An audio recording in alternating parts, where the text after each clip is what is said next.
Welcome to our YouTube video on how to change the background theme in Gmail. In this full guide, we'll show you the steps to customize the look and feel of your Gmail app. Let's get started. Step 1. On your Android phone or tablet, open the Gmail app. Step 2. Look for the menu icon, usually represented by 3 horizontal lines, in the top left corner of the app interface. Tap on it to access the menu options. Step 3. Within the menu, find and tap on Settings. This will open the Settings menu for Gmail. Step 4. Scroll through the Settings options and find the Theme option.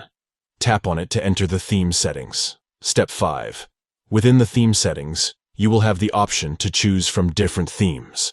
Tap on the theme you prefer, such as light, dark, or system default, which will sync with your device's theme settings. By following these simple steps, you can personalize your Gmail experience and choose a background theme that suits your style.